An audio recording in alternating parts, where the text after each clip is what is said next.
Hello students, welcome to my YouTube channel. आगामी परीक्षा प्रवक्ता भौतिक विज्ञान और सहायक अध्यापक की ये जो टेस्ट सीरीज है, संभावित प्रश्नों की जो टेस्ट सीरीज है, उसका आज पार्ट नंबर 5 स्टार्ट कर रहे हैं।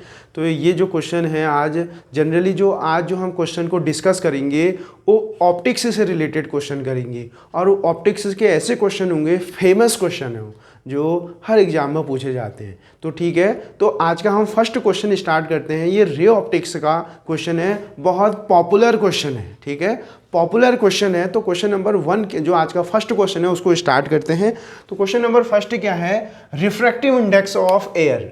ठीक है, refractive index of air with respect to glass. ठीक है, ये हमको गिवन है 2/3 and refractive index of diamond with respect to air, ये हमको है 12/5 गिवन है। ठीक, then refractive index of glass with respect to diamond हमको बताना है। ठीक है, तो इस कॉन्सेप्ट को समझने के लिए हमको क्या आना चाहिए? रिफ्रैक्टिव इंडेक्स आना चाहिए। रिफ्रैक्टिव इंडेक्स से जनरली ये रिफ्रैक्शन से कोरिलेशन है इसका। ठीक है, लॉज ऑफ रिफ्रैक्शन। ये अगर यहाँ पर मेरे पास मीडियम 1 है और ये मीडियम 2 है, ठीक है, एक रे क्या आ रही है मीडियम 1 से, अगर मीडियम 2 में क्या कर रही है, एंटर कर रही है, तो डेफिनेटली ये क्या होगी, अपने पाथ से डेविएट हो जाएगी। तो हम इसमें स्नेल्स लॉ यूज़ करते हैं। तो डेफिनेटली हम क्या करते हैं, जो 1μ2 होगा, देखो इसको कैसे 1μ2 को कैसे प्रोनाउंस करते हैं? Refractive index of medium 2 with respect to first medium. बस इसी कॉन्सेप्ट पर बेस्ड है। तो हम इसको लिखते कैसे हैं? μ2/μ1 लिखते हैं। क्लियर हो चुका है? 1μ2 का मतलब क्या हुआ? Refractive index of medium 2 with respect to medium 1। हम कैसे लिखेंगे?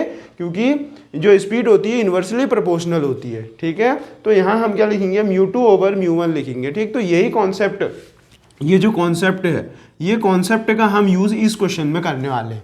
ठीक है, तो हमको क्या दिया है? देखो, हमको रिफ्रैक्टिव इंडेक्स ऑफ एयर दे रखा है विथ रिस्पेक्ट टू ग्लास। इसका मतलब जो लाइट है वो ग्लास से एयर में एंटर कर रही है। तो हम इसको कैसे लिखेंगे? ये refractive index of air with respect to glass, इसको ऐसे लिखेंगे। और ये होता क्या है? μ2/μ1। तो मैं इसको क्या लिखूंगा? μA/μg लिखूंगा। क्या लिखूंगा? μA/μg में इसको एक्सपेंड कर दूंगा, और ये मुझको गिवन है 2/3 है। क्लियर? तो ये फर्स्ट इक्वेशन होगी। And the refractive index of diamond with respect to air, अब समझ में आ गया होगा। ये विथ रिस्पेक्ट टू को मैं ऊपर लिखूंगा। विथ रिस्पेक्ट टू का मतलब लाइट जिस मीडियम में एंटर कर रही है। ठीक, तो इसको कैसे प्रोनाउंस करेंगे? Refractive index of diamond with respect to air. ये हमको कितना दिया है? 12/5 दिया है। इसको हमने ओपन कर दिया μ2/μ1। μ2 मतलब μd/μa। Mu is the refractive index. ठीक, ये हमको कितना दिया है? 12/5 दिया है। क्लियर? ये इन्फॉर्मेशन हमको गिवन है क्वेश्चन में। अब क्वेश्चन क्या कह रहा है कि then the refractive index of glass with respect to diamond निकालना है। ठीक है, तो इसको हम लिखेंगे कैसे? पहले तो लिखना आना चाहिए। Refractive index of glass with respect to diamond, open करो इसको, μ2/μ1। μ2 मतलब μg/μd, ये हमको फाइंड आउट करना है। ठीक है, तो जो हमारे पास दो इक्वेशन बनी है 1 और 2, हम इसको मल्टीप्लाई कर देते हैं। ठीक है, जब हम मल्टीप्लाई करेंगे तो ये μa से μa कैंसिल हो जाएगा, μd/μg आ जाएगा, जो कितना आ जाएगा? 8/5 आ जाएगा। अब जल्दीबाजी में क्या करते हैं बच्चे कि जो आंसर होता है वो 8/5 को ही लगा के आ जाते हैं। क्यों? क्योंकि 8/5 भी ये क्या है, अभी तो 5/8 है। अभी कभी कभी ऑप्शन में क्या होता है, 8/5 भी ऑप्शन में होता है। ठीक है, तो हमको क्या चाहिए? रिफ्रैक्टिव इंडेक्स क्या चाहिए? देखो, हमको refractive index of glass with respect to diamond चाहिए हमको। ठीक है, इसको हम कैसे लिख सकते हैं? तो ये कितना आ जाएगा? ये तो क्या है? Refractive index of diamond with respect to glass, ये 8/5 है। पर हमको 8/5 नहीं चाहिए, हमको क्या चाहिए? Refractive index of glass with respect to diamond. Clear? With respect to diamond चाहिए। तो डेफिनेटली क्या होगा? जो उसका जो करेक्ट आंसर होगा वो 5/8 होगा। बहुत ज़्यादा पॉपुलर क्वेश्चन है। तो 5/8 कौन सा ऑप्शन है? ऑप्शन नंबर 1 है। ठीक है, तो option number 1 is the correct answer. बहुत पॉपुलर क्वेश्चन है, बस रिफ्रैक्टिव इंडेक्स का कॉन्सेप्ट आना चाहिए। Clear? Now question number 2। Question number 2 भी बहुत पॉपुलर क्वेश्चन है, बहुत ज़्यादा पॉपुलर क्वेश्चन है, एग्जाम में रिपीट होता है बार बार। ठीक है, तो ये इसमें गिवन क्या है? Ratio of intensities of 2 waves. हमको 2 वेव की इंटेंसिटी का रेशियो दिया है, 9:1 है। ठीक, तो इफ अब क्या कह रहा है, if two waves are superimpose, अगर ये दोनों वेव सुपर इम्पोज हो गई तो इनके सुपर इम्पोजिशन से क्या होगा, एक नई वेव बनेगी। ठीक हो गया, हमको एक नई वेव कंस्ट्रक्ट होगी। तो तब कह रहा है कि उसका क्या निकालना है, what is the maximum and minimum intensities ratio निकालना है। बहुत इंपॉर्टेंट क्वेश्चन है, बहुत ज़्यादा इंपॉर्टेंट क्वेश्चन है। तो देखो इस क्वेश्चन को हम कैसे करते हैं, हमको इसमें गिवन है, देखो इंटेंसिटी का रेशियो तो हमको दिया है और हमको I maximum over I minimum का जो इंटेंसिटी का रेशियो है इसको फाइंड आउट करना है। ठीक है, इतना क्लियर हो गया। तो देखो जब हम वेव से पढ़ लेते हैं, वेव्स में पढ़ते हैं कि जो इंटेंसिटी होता है वो एम्पलीट्यूड के स्क्वायर का डायरेक्टली प्रोपोर्शनल होता है। ठीक है, मैं उस प्रॉपर्टी को यूज कर रहा हूं। तो देखो I1 के लिए लिखूंगा तो A1 का स्क्वायर, I2 के लिए लिखूंगा तो A2 का स्क्वायर। ठीक, अब मुझे I1 I2 यहाँ दिया है तो मैं इसकी हेल्प से एम्पलीट्यूड निकाल सकता हूँ, इसकी हेल्प से क्या निकाल सकता हूँ, ratio of amplitude of 2 wave निकाल सकता हूँ, जो कि कितना आ जाएगा, 3:1 आ जाएगा। ठीक, बट देखो हमसे क्या पूछ रहा है, हमको ये नहीं पूछ रहा है A1 एम्पलीट्यूड का रेशियो नहीं पूछ रहा है, हमको मैक्सिमम और मिनिमम इंटेंसिटी का रेशियो पूछ रहा है। तो हमको ये पता होना चाहिए कि जो इंटेंसिटी मैक्सिमम कब होती है, A1 + A2 का होल स्क्वायर, और मिनिमम कब होती है, A1 - A2 का स्क्वायर। तो हम यहाँ से क्या करेंगे, A1 A2 की वैल्यू रखेंगे तो ये 16/4 आ जाएगा। जब हम इसको सॉल्व करेंगे तो 4:1 आ जाएगा। बहुत इंपॉर्टेंट क्वेश्चन है, पॉपुलर क्वेश्चन है इस वेव ऑप्टिक्स का। ठीक है, तो जो इसका करेक्ट आंसर होगा कौन सा होगा, ऑप्शन नंबर 3 होगा, 4:1। क्लियर। नाउ क्वेश्चन नंबर 3 की ओर मूव कर रहे हैं। बहुत इंपॉर्टेंट पॉपुलर क्वेश्चन ये भी कि इंटरफेरेंस ऑफ लाइट प्रूफ्स। ठीक है, बहुत इंपॉर्टेंट है, इंटरफेरेंस ऑफ लाइट प्रूफ्स। ठीक हो गया, बहुत इंपॉर्टेंट क्वेश्चन है। तो इंटरफेरेंस ऑफ लाइट क्या होता है, जो इसका जो करेक्ट आंसर होगा वो होगा 4 होगा। ठीक है, वेव नेचर। ठीक है, इंटरफेरेंस, देखो इंटरफेरेंस क्या होता है, when two waves are of same frequency and constant और zero phase difference are propagating in the same direction. ठीक है, then there superposition the energy of wave get redistributed. ठीक है, तो जो वेव की जो एनर्जी वो रिडिस्ट्रीब्यूटेड हो जाती है, तो इसी फिनोमिना को हम क्या कहते हैं, इंटरफेरेंस कहते हैं। क्लियर हो चुका है, इंटरफेरेंस कहते हैं। तो ये जो इंटरफेरेंस जनरली जो होता है, इंटरफेरेंस को हम क्या कर सकते हैं, वेव थ्योरी की, वेव ऑप्टिक्स या वेव थ्योरी की हेल्प से हम क्या कर सकते हैं, एक्सप्लेन कर सकते हैं। क्लियर हो चुका है। तो देखो now moving on next question, question number 4 क्या है, ये भी इंपॉर्टेंट क्वेश्चन है। Interference occur in which the following wave से कह रहा है। ठीक है, इंटरफेरेंस किस किस का होता है, देखो लॉन्गिट्यूडनल वेव तुमको पता है, जिनको मीडियम की रिक्वायरमेंट होती है, जैसे साउंड वेव का भी क्या होता है, साउंड वेव का भी इंटरफेरेंस होता है। दूसरा क्या होता है, देखो ट्रांसवर्स वेव क्या हुई, जैसे एग्जांपल लाइट वेव हुई, तो लाइट वेव का भी क्या हो सकता है, इंटरफेरेंस पॉसिबल है। ठीक, इलेक्ट्रोमैग्नेटिक वेव क्या होती है, जब इलेक्ट्रिक फील्ड और मैग्नेटिक फील्ड आपस में म्यूचुअली परपेंडिकुलर होते हैं in the direction of propagation of wave, तब हमको इलेक्ट्रोमैग्नेटिक वेव मिलती है। तो इसका मतलब क्या हुआ, इलेक्ट्रोमैग्नेटिक वेव में भी क्या होता है, इंटरफेरेंस पॉसिबल होता है। तो जो इसका करेक्ट ऑप्शन होगा, करेक्ट ऑप्शन क्या होगा, इंटरफेरेंस क्या होगा, इन सभी तरीके की वेव्स में क्या होगा, पॉसिबल होगा। क्लियर। नाउ क्वेश्चन नंबर 5 क्या है, what is the path difference for destructive interference. अब देखो डिस्ट्रक्टिव इंटरफेरेंस क्या होता है, डिस्ट्रक्टिव इंटरफेरेंस का मीन्स क्या हुआ, ये एक मेरे पास सपोज दैट एक वेव ये है और एक वेव ये है। ठीक, तो डिस्ट्रक्टिव इंटरफेरेंस क्या होगा, जो हमको जो आंसर मिलेगा वो इस तरीके से मिलेगा। ठीक है, डिस्ट्रक्टिव इंटरफेरेंस, डिस्ट्रक्टिव का मतलब होता है खत्म करना होता है। ठीक है, डिस्ट्रक्टिव का मीन्स क्या हुआ, जब फर्स्ट वेव का क्रस्ट दूसरे वेव के ट्रफ के साथ क्या होगा, सुपर इम्पोज होगा। तो सुपर इम्पोज होने से क्या होगा, जो हमको स्क्रीन पर जो इंटेंसिटी मिलेगी वो जीरो इंटेंसिटी मिलेगी। दैट मीन्स हमको वहाँ स्क्रीन में क्या मिलेगी, डार्क फ्रिंज मिलेगी, अंधेरा मिलेगा। ठीक है, तो इसको हम क्या कहते हैं, destructive interference means the intensity of light is zero या मिनिमम। क्लियर। तो अब देखो होता क्या है, बहुत पॉपुलर क्वेश्चन है कि what is the path difference between destructive interference. बहुत इंपॉर्टेंट क्वेश्चन है, आने की पूरी चांसेस हैं। फॉर डिस्ट्रक्टिव इंटरफेरेंस जो दो वेव्स हैं, ये जो दो वेव्स जब क्या होंगी, इंटरफियर होंगी, तो इनमें जो पाथ डिफरेंस हम फाइंड आउट करते हैं वो ऑप्शन नंबर 3 होगा। क्या होगा, ऑप्शन नंबर 3 होगा 2n+1 λ/2। बहुत इंपॉर्टेंट क्वेश्चन है। ठीक, एक और क्वेश्चन क्या आता है एग्जाम में आता है, वो भी इंपॉर्टेंट है। ठीक है, जो छोड़ोगे वही एग्जाम में आ जाएगा। तो देखो आप ध्यान से देखना क्या करना है, what is the path difference for, वो कहेगा कंस्ट्रक्टिव इंटरफेरेंस। तो कंस्ट्रक्टिव इंटरफेरेंस, कंस्ट्रक्टिव का मतलब जहां पर हमको क्या मिल जाएगी, एक ऐसा रीजन जहां पर इंटेंसिटी क्या होगी, मैक्सिमम हो जाएगी, amplitude of wave gets maximum. ठीक, तो तुमने कमेंट बॉक्स में क्या बताना है कि path difference for constructive interference कितना होगा, उसको कमेंट बॉक्स में लिखना है, बहुत ज़्यादा इंपॉर्टेंट है। Clear? Now moving on next question. ठीक है, नेक्स्ट क्वेश्चन की ओर मूव कर रहे हैं। ये सारे पॉपुलर क्वेश्चन है, इनके एग्जाम में आने की जो पॉसिबिलिटीज है वो बहुत ज़्यादा है। ठीक है, तो नेक्स्ट क्वेश्चन क्या है, the transverse nature of light is shown by. ठीक है, ट्रांसवर्स नेचर, देखो ट्रांसवर्स नेचर जो लाइट का शो करता है वो कौन सा होता है, पोलराइजेशन होता है। ठीक है, इंटरफेरेंस तो ये बताता है कि स्क्रीन में ब्राइट बनेगा या डिफ्रैक्शन, ब्राइट बनेगा या डार्क बनेगा।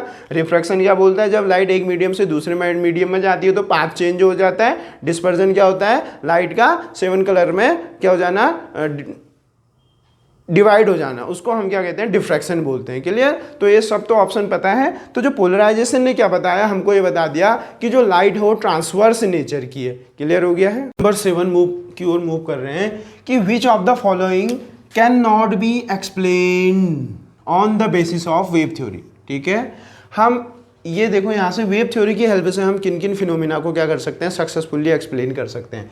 तो देखो पोलराइजेशन को हम वेव थ्योरी से एक्सप्लेन कर सकते हैं। ठीक है, और ये जो ऑप्टिकल एक्टिविटी है, ऑप्टिकल एक्टिविटी का मतलब इलेक्ट्रॉन को क्या करना, एक स्टेट से दूसरे स्टेट में जंप कराना। ऑप्टिकल का मतलब लाइट इंसिडेंट कराना।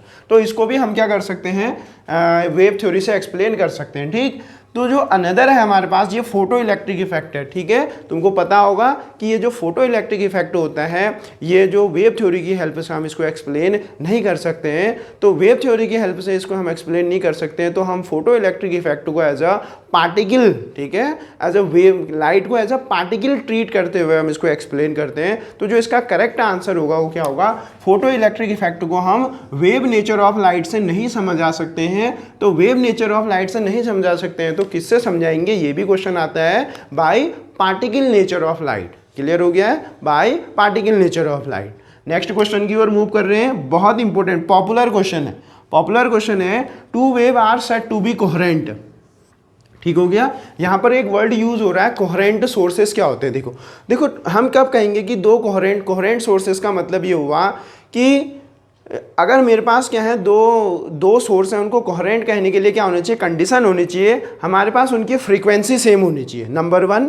दूसरा, उनका फेज चेंज नहीं होना चाहिए, फेज चेंज नहीं होना चाहिए, या तो कांस्टेंट फेज होना चाहिए या जीरो फेज होना चाहिए। ठीक, और एम्पलीट्यूड सेम हो भी सकता है और नहीं भी हो सकता है। क्लियर हो चुका है। तो अगर मेरे पास दो वेव हैं जिनके पास क्या है, सेम फ्रीक्वेंसी है, कांस्टेंट फेज डिफरेंस है, अगर वो सुपर इम्पोज होगी तो उनके सुपर इम्पोजिशन से क्या होगा, उनके सुपर इम्पोजिशन से क्या होगा कि जो स्क्रीन पर क्या होगा, हमको क्या मिलेगा, ब्राइट और डार्क फ्रिंजेस मिलेंगे। ठीक है, तो इंटरफेरेंस तभी पॉसिबल होगा जब सोर्स कोहेरेंट होगा। Without coherent source we can not achieve interference on the screen. समझ पा रहे हो। तो कोहेरेंट किसी भी चीज, जो इंटरफेरेंस की बात कर रहे हैं, उसके लिए सोर्स का कोहेरेंट होना बहुत जरूरी है। कोहेरेंट होने का मतलब क्या हुआ कि उसकी फ्रीक्वेंसी सेम होनी चाहिए, फेज भी सेम होना चाहिए, एम्पलीट्यूड सेम हो भी सकता है, नहीं भी हो सकता है। क्लियर। तो जो इसका करेक्ट ऑप्शन होगा, जो करेक्ट ऑप्शन होगा, ऑप्शन नंबर 4 हो जाएगा। बहुत ज्यादा पॉपुलर क्वेश्चन है।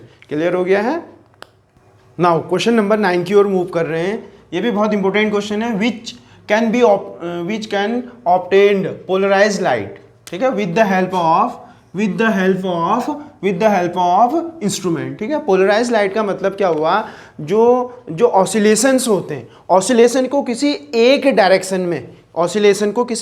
डायरेक्शन में रिस्ट्रिक्ट करना ही क्या कहलाता है, पोलराइजेशन ऑफ लाइट कहलाता है। ठीक है, तो हम क्या कर सकते हैं, पोलराइज्ड लाइट को हम प्लेन पोलराइज्ड लाइट को अचीव कर सकते हैं। तो उसके लिए हमारे पास क्या होते हैं, दो क्रिस्टल होते हैं, या तो एक निकोल प्रिज्म होता है, और जो सेकेंड है उसका वो भी कभी कभी ऑप्शन में आ जाता है, टूरमैलिन क्रिस्टल। ठीक है, तो इस ऑप्शन में जो करेक्ट जो दिया है ऑप्शन, वो निकोल प्रिज्म दिया है। ठीक है, कभी कभी क्या आ जाता है, टूरमैलिन क्रिस्टल भी आ जाता है। टूरमैलिन क्रिस्टल की हेल्प से भी हम किसी अनपोलराइज्ड लाइट को पोलराइज में कन्वर्ट कर सकते हैं।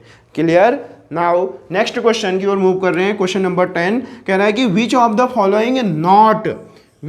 Following not common to sound wave and light wave. ठीक है, देखो जो साउंड वेव होती है, साउंड वेव क्या होती है, लॉन्गिट्यूडनल वेव होती है। तो लॉन्गिट्यूडनल वेव्स और जो लाइट वेव होती है वो ट्रांसवर्स वेव होती है। क्लियर हो गया इतना। तो जो साउंड वेव होती है उनमें पोलराइजेशन क्या होता है, साउंड वेव पोलराइजेशन को शो नहीं करती है, वाइल जो लाइट वेव होती हैं वो क्या करती हैं, ट्रांसवर्स नेचर की होती हैं। और पोलराइजेशन ने यही प्रूव किया था कि लाइट वेव क्या होती है, ट्रांसवर्स वेव होती है। तो इन दोनों में डिफरेंस यही होगा कि ये इन दोनों में क्या है कि ये पोलराइजेशन, ठीक है, पोलराइजेशन का डिफरेंस आ जाएगा। Clear. Sound wave polarisation show नहीं करती है, while light wave show polarisation. Clear. तो करेक्ट आंसर कौन सा होगा, option number 4 polarisation. Now question number 11, ठीक है, ये भी बहुत पॉपुलर क्वेश्चन है कि इन YDSC का मतलब यंग डबल स्लिट एक्सपेरिमेंट। ठीक है, कभी कभी ये भी आ जाता है कि इंटरफेरेंस को सबसे पहले किसने एक्सपेरिमेंटली प्रूव किया था, तो उसका आंसर क्या होगा, यंग से होगा। ठीक है, थॉमस यंग ने सबसे पहले इंटरफेरेंस को क्या करा, एक्सपेरिमेंटली वेरीफाइड किया था। और उसके लिए एक एक्सपेरिमेंट भी है, in Young's double slit experiment the fringe width का मतलब क्या होता है, देखो फ्रिंज विड्थ का मतलब क्या हो गया, ये तो हो गया सेंटर, और ये क्या हो गया बताओ, डार्क। ठीक है, ये हो गया सेंटर में हमेशा ब्राइट बनती है, सेंटर में हमेशा ब्राइट बनती है। तो फ्रिंज विड्थ क्या हुआ, ये यहाँ बनेगी ब्राइट डार्क फिर ब्राइट बन जाएगी। ठीक है, तो देखो ब्राइट से ब्राइट के बीच की डिस्टेंस, ब्राइट के बीच की डिस्टेंस को हम क्या कहते हैं, फ्रिंज विड्थ कहते हैं। क्लियर हो चुका है। The successive distance between bright to bright fringe या डार्क टू डार्क फ्रिंज, उसको हम क्या कहते हैं, ब्राइट फ्रिंज, इसको हम क्या कहते हैं, फ्रिंज विड्थ कहेंगे। ठीक है, कि तो in Young's double slit experiment में हमने जो फ्रिंज विड्थ है वो कितना मिला हमको, 0.40 माइक्रोमीटर हमको मिला। ठीक, अगर ये कह रहा है कि अगर ये जो यंग डबल स्लिट का एक्सपेरिमेंट है इसको मैंने क्या कर दिया, वाटर में डुबा दिया, वाटर में इमर्ज कर दिया, और उसका रिफ्रैक्टिव इंडेक्स कितना है, 4/3 है, तो कह रहा है कि फ्रिंज विड्थ कितनी खिसक जाएगी या उसमें कितना चेंज आ जाएगा। ठीक है, तो इसके लिए तुमको एक फॉर्मूला याद रखना है, ये कॉन्सेप्ट को याद रखना है। जब भी हम क्या करते हैं कि यंग डबल स्लिट एक्सपेरिमेंट को क्या करते हैं, किसी भी लिक्विड में डिप करते हैं, तो जो उसका जो नया फ्रिंज विड्थ होता है 1/μ टाइम्स क्या होता है, रिड्यूस हो जाता है। हमेशा याद रखना है इसको। ठीक है, तो बीटा डैश इक्वल टू ये हमको दे रखी है, गिवन है हमको, और इसका रिफ्रैक्टिव इंडेक्स गिवन है। तो जब हम इसको सॉल्व करेंगे तो 0.30 माइक्रोमीटर आ जाएगा। ठीक है, तो 0.30 माइक्रोमीटर कौन सा हो जाएगा, ऑप्शन नंबर फर्स्ट क्लियर हो जाएगा। ठीक है, तो ये बहुत ज़्यादा पॉपुलर क्वेश्चन है, बहुत ज़्यादा पॉपुलर क्वेश्चन है जो आज हमने ये ऑप्टिक्स के क्वेश्चन करे हैं। ये बहुत डिफरेंट एग्जाम में पूछे जाते हैं, और इनके जो आने वाले एग्जाम्स हैं, ठीक है, उनमें आने की जो इनकी प्रोबेबिलिटी हो बहुत ज़्यादा है। ठीक है, तो क्या करेंगे आप इन क्वेश्चन की प्रैक्टिस करिए।